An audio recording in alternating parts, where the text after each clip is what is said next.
Hey everyone, welcome to a new video. I want to answer a question today regarding print on demand and how many sales that you would get. This is a question that I received on my Etsy video, and I kind of exposed what's really going down on Etsy, where I kind of explained that Etsy is running into a problem that other sites have ran onto. And basically what's going down is during the pandemic is Redbubble had a ton of push because creators on YouTube and other creators all over the internet were pushing Redbubble. It was the hot thing, right? And then, right, it kind of died off. But those YouTubers have to keep pushing a message somewhere else, and that message has now went to Etsy. And so because of that, other people are, in thousands on a daily basis are joining Etsy. Etsy is having rising costs, but the demand for, products are not rising as nearly as fast.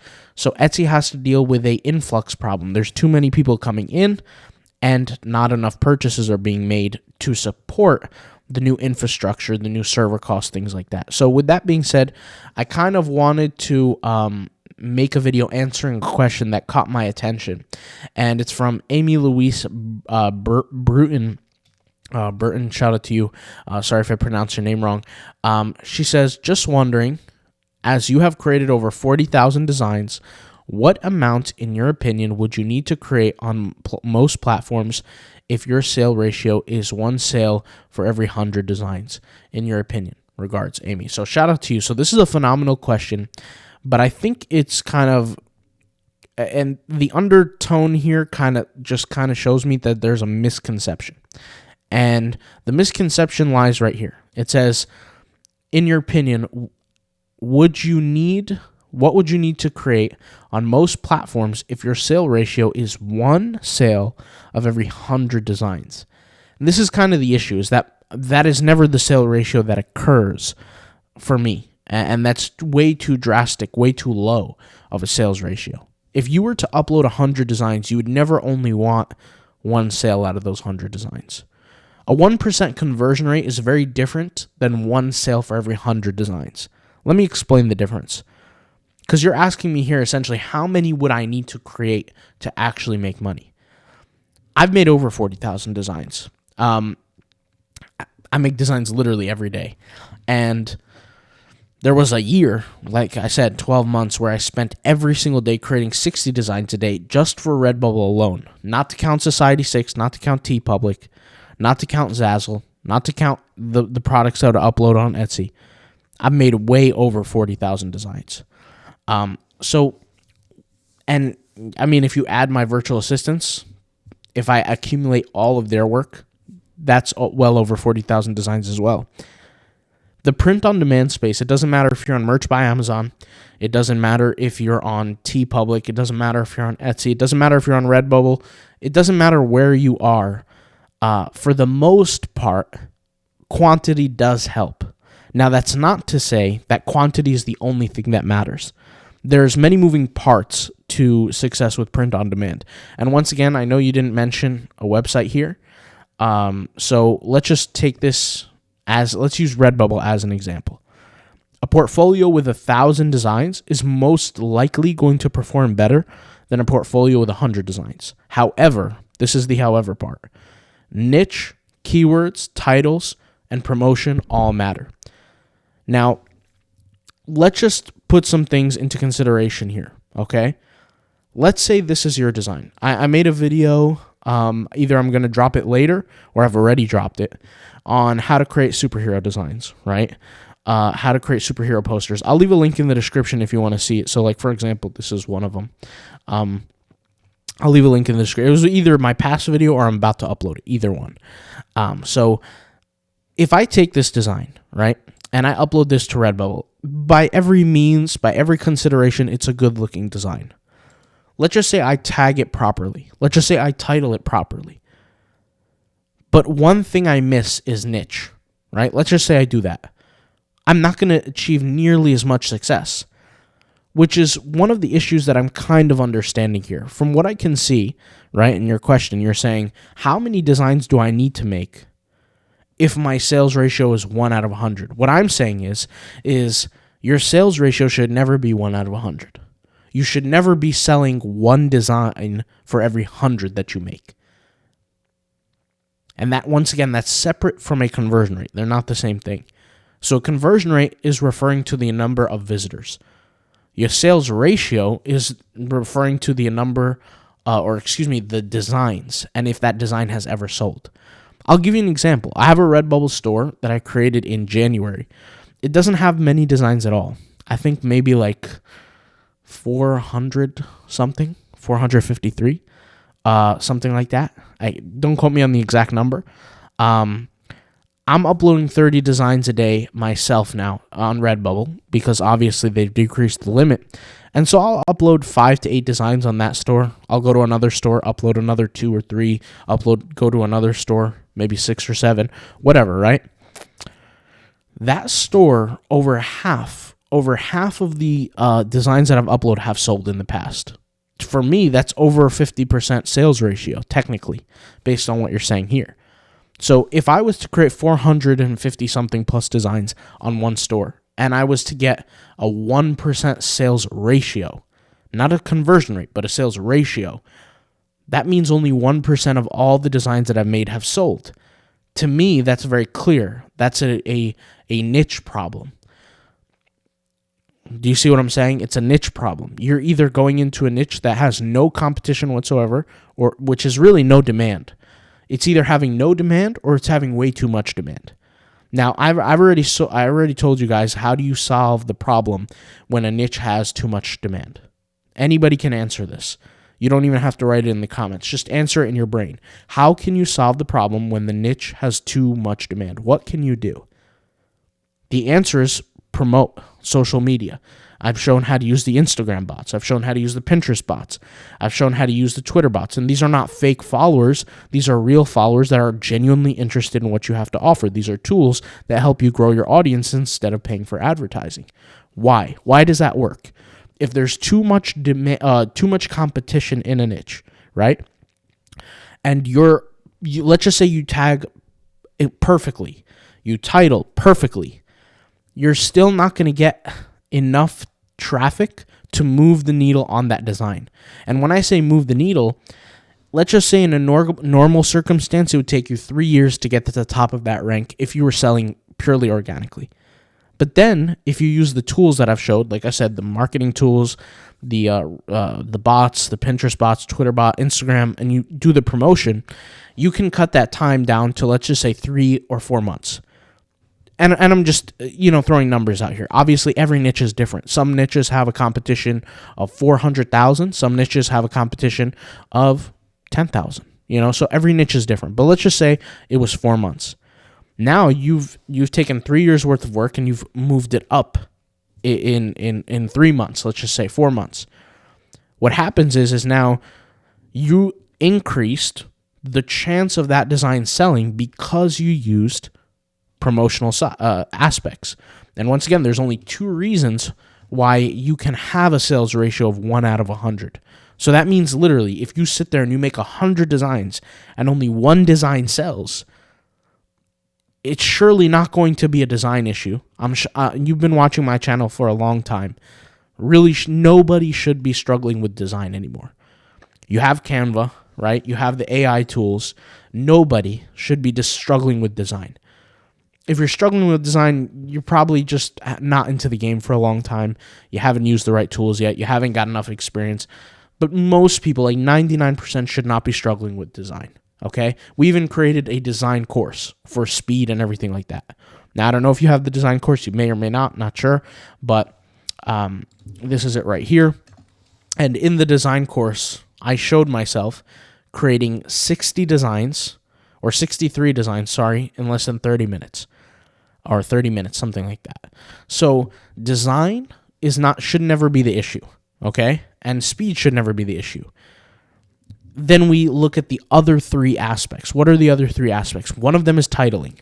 I've already broken down how to do that in the SEO course. So the SEO course includes the tagging, the titling, etc.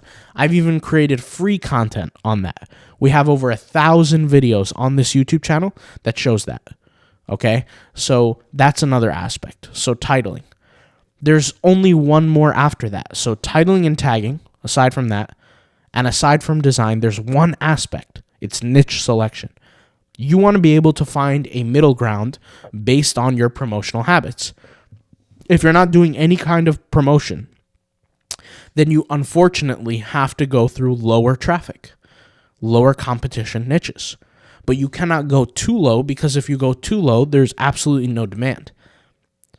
If you go too high competition, then you're forced to do promotion, because there's no other way people are going to see your work. Even if you use the best tags, remember what the algorithms are propositioned of, or let me word my words carefully. How are the algorithms built? Let's use Redbubble, for example. Sales is at the top of the key when it comes down to ranking. So a design that's going to get more sales is going to show up higher, even if it's in the relevant category. The second thing that determines that is keywords. What determines relevancy? It's keywords in the tags. For Redbubble specifically, it has nothing to do with your titles. It has everything to do with your tags currently. Maybe the algorithm will change in the future, but that's what we're currently based on right now. Okay? And then you have your favorites, the number of favorites you have, right? And really in no particular order, but sales is the most important thing. So if you have no sales, you're titling perfectly, you're tagging perfectly, your designs are amazing, and you're going into a niche that's too competitive, you're not going to be seen. That's the problem. So what is the only solution? You use the promotional tools to help you rank up higher, to get artificial sales from outside of Redbubble. As an example, we're using Redbubble as an example. It doesn't have to be Redbubble. It could be TeePublic, it could be Etsy, whatever. You're going to use those promotional tools so you can get the sales outside of the platform. And that's assuming that you're going into too competitive a niche.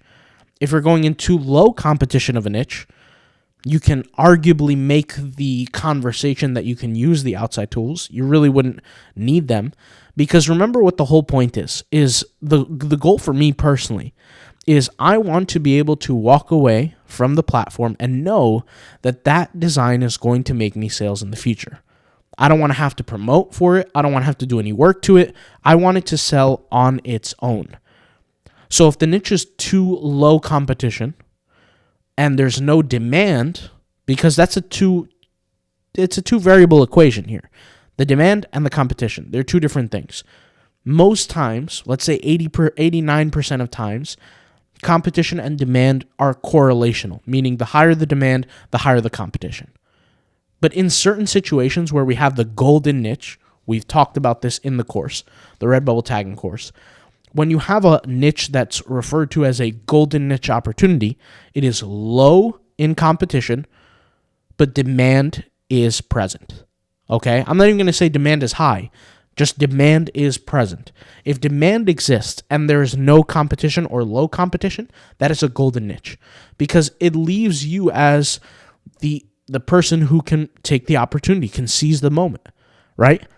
Now, if your sales is, once again, 1 out of every 100, and I'm assuming that your design quality is already good, and I'm assuming also that your tagging is good and your titling is good, your niche selection is off.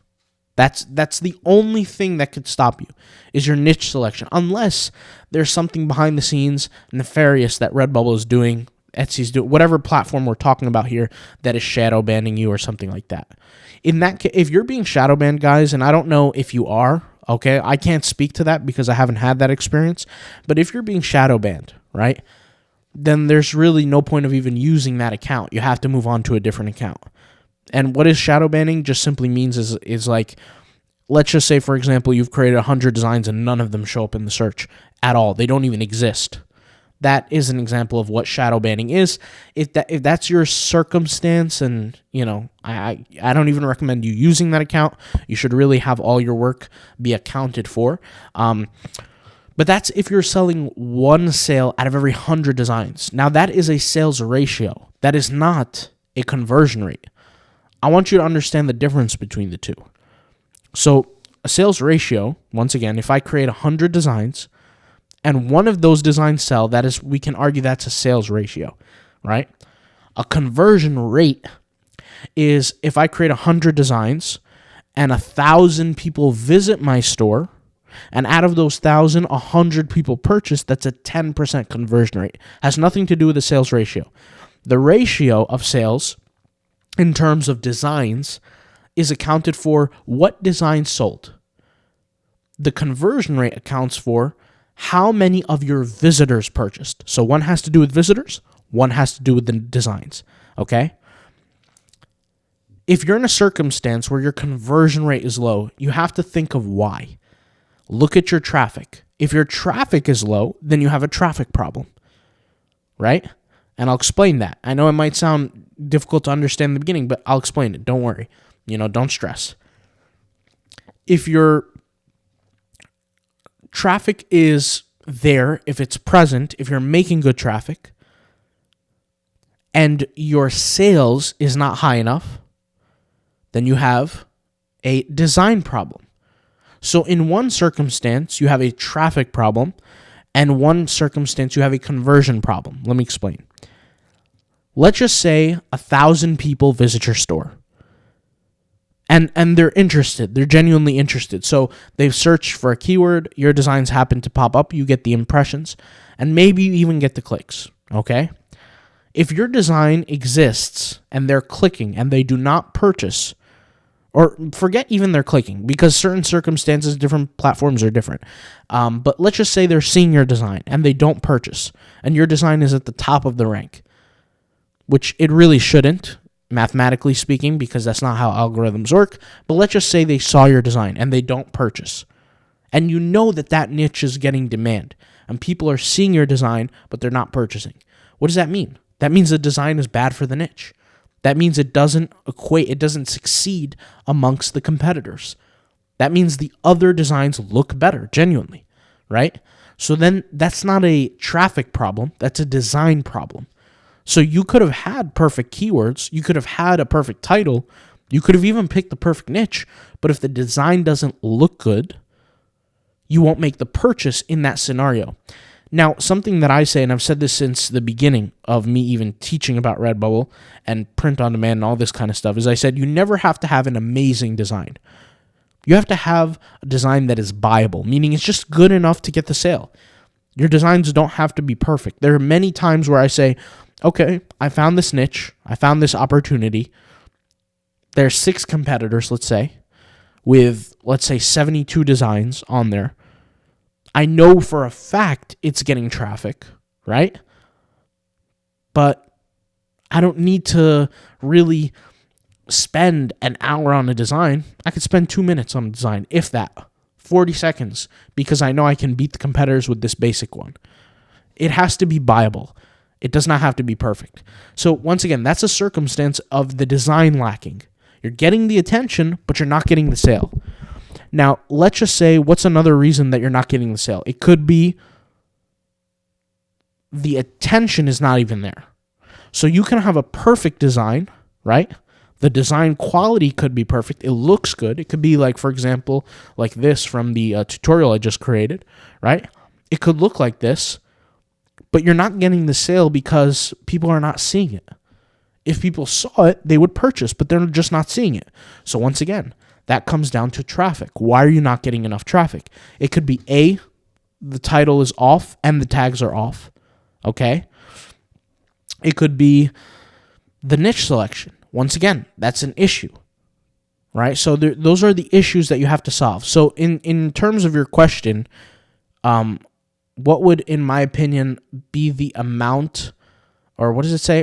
What amount, in your opinion, would you need to create on most platforms if your sales ratio is 1 out of 100? I wouldn't be concerned with that. I would focus on, why is my sales ratio 1 out of 100? It should never be 1 out of 100 designs. That's way too low. It needs to be much, much higher. Out of all the designs I make, I need to sell at least, like I said, I don't know, for beginners, I don't know what number I would give, because a beginner has to really go through that process and learn. And I'm not saying you're a beginner, but I'm just simply saying, they have to refine their skills. They have to learn how to tag. They have to learn how to title. They have to learn how to design. They have to learn how to find niches. They have to learn how to find these opportunities. My sales ratio should never be 1 out of 100 designs. It doesn't matter how many designs I create, right? If my sales ratio, if somebody told me my sales ratio could not improve past 1 out of 100, right? Meaning I create 100 designs and only that one design will sell, then it's not valuable for me to do that job or that task. Because the reason why I'm in print on demand is because I know that out of all the designs I create, 60 to 75% are going to sell. But it's going to take a year for all of those to sell. Does that make sense? So out of all the designs I create, they're not going to sell immediately, but they're going to sell over time. And the question is, what's the time frame, right? So I wouldn't focus on the quantity that I'm making, because if I have the problem of 1 out of every 100, that's a very serious problem. That means I have to create 4,000 designs to sell 40. That's not ideal. You see what I'm saying? Because that's equals to what you're saying. It's a 1%. So the question shouldn't be how many designs do I need to create if my sales ratio is 1 out of 100, but the question should be, how do I improve my sales ratio? Because I don't want to create so many designs. That should really be the question. Now, me personally, as a workaholic, I want to create more designs. I want to put out more work every single day because I know the rule of the portfolio growth. The more I do, the more I increase the work effort, the more I put out every single day, the more results I'm going to get over time. That's the answer, right? An amateur would sit here and tell you a certain number, but a real expert would say, why are you accepting a 1 out of every 100 designs selling? Why would you accept that rate? You have to improve in certain areas, and you have to figure out where is the area that's lacking. Every single person here who's unhappy with their sales has to ask themselves the question, why are my sales lacking? Is it my traffic? Is it my designs? Is it my tags? Is it my titles? Is it my niche selection? Which part of these aspects am I lacking in? It could be more than one. It could be maybe I don't know how to tag, I have terrible niche selection, and my designs look bad. It could be a bunch of things. It doesn't have to also just be only one thing. But the more you kind of fine-tune these details and you kind of look deeper into the equations, the better you'll get at it and the more drastic you'll improve your success. Every single store that I've created from an organic standpoint has been better than the last because I gain more experience. Now, people will say, how is that possible? Because there's more, competition over time. More users come to the platform, more work is being done. And it's not about the users, it's not about the competition, because I'm really not competing against the competition. I'm competing against myself. I have to be able to find, right, the best opportunities for me, and they're out there. I find them every day. I find niches every day that are underserved, that have demand, that allow me to make money, right? And even if I don't find a niche that's underserved, which is impossible because I've done it for years now, if I didn't, first of all, I'd quit that platform, but there aren't. I mean, that's just a lazy thing to say. If I literally sit here and say, oh, there are no niches that are underserved, that's not true. They exist, okay? If you heard me say that, guys, then you can know for sure that day I've become a lazy person. I've quit the hard work. I quit being an overachiever. I'm done. You could stop watching my channel at that point. That's not the case for me. I find them every single day. Okay, that's firstly. Secondly, what was I saying? If, once again, that niche, right? I find that niche, I perform to it, I create the designs, and I wait for the demand to tap in. If I serve a niche that's served too much, aka there's way too much competition, then I know I have to find rocket fuel somewhere to project past the competitors, right? How do I do that? Once again, I already said social media tools. If you already have an organic following on social media, great. If you don't, then you use the bots and you get 100 times faster in terms of growth than a normal account would. And like I said, I've made these videos time and time again. I've shown them. We have over 1,000 videos on this channel. And what happens is I'll create an Instagram account, okay? And I've said this before, but every single one of my Redbubble stores, as an example, are in a singular niche. And in that niche, there are sub-niches. So I'm creating content for that niche, which aka products on Redbubble, as an example. And then I take that content, I take that Instagram account, and I'm promoting it to people that I'm interacting with on Instagram. Who am I interacting with? I'm not sitting there manually doing it. A robot's doing that for me. It's going in there. It's attracting people who are interested in the things that I am offering. It's doing that for me. It gets me fans. It gets me followers. Not everybody buys right away, but they see the work that I'm doing. And if they weren't interested, they would never follow to begin with. This is like 2024. People would follow you back normally in 2017, even if they weren't interested in the content you were putting out, just because they saw that you followed them. But now, right, people don't do that. People only follow back, they only like back, they only interact back when they see they're liking what you're posting. And if they're liking what I'm posting, if they're seeing my account, if they're even hitting the follow button and not even hitting the like button, doesn't matter, they are now in my circle. All I have to do is keep putting out products so that one day they pick the products for them that they purchase. And guess what? The people that purchase right away, they're typically not following, liking. They're just too busy buying, right? And this happens on Twitter. This happens on Instagram. This happens on Pinterest. This happens on every single social media, okay? I'll give you a quick example. I'm not a fan or a follower of Nike on Instagram, but I'm a purchaser of their products. Oh yeah, I purchased their tracksuits, their sneaker. I purchased them, but I've never followed them a day in my life. So if I was their follower, though, I would know about all their different products that they're putting out 24/7, and I'd probably go bankrupt because I'd buy all their clothing. The point is what I'm trying to say here is that there are different ways to promote. And if you're in a niche that's too competitive, you need to promote. Or else it's just going to take you too long to, once again, move the needle. I'm the type of guy where I want to see progress quickly. I do not want to take 3 years for me to eventually make money off the design. I don't want that to happen. So what do I have to do? I need to start promoting. If I'm in an area where I'm too competitive, right? But I can selectively choose what area I'm moving into because I'm not forced or confined to either too competitive or too slow niches. And when I say too slow, I mean there's no demand. I need demand, but I don't need competition. There's only two ways to mitigate competition, right? Either go into niches that have less competition or blow past the competition with promotional tools. There's no other way. There's no other way. I can't create a new design, put amazing tags, amazing design, and eventually in 2 weeks on a 400,000 competitor account, a niche, blow past all the competition, be on page 1 at the very top in spot number 2. It won't happen. But I can do that with promotional tools. I can do that with growth over time, right? I can do that with artificial sales from outside of the Redbubble platform. And when I say artificial sales, people think I'm talking about fake sales or something. No, there is no such thing as fake sales. What I'm saying is that people on Instagram find the design, they like the product, they purchase the product from Redbubble. They were never Redbubble customers, they never knew anything about Redbubble, but they went to that site because I promoted it on Instagram. That's what an artificial sale is. And I'm using Instagram as an example. You could fill that, with Pinterest, Twitter, whatever. Okay, some of you guys are TikTokers. You like TikTok, do your thing. Every kind of platform is different, but you get my point.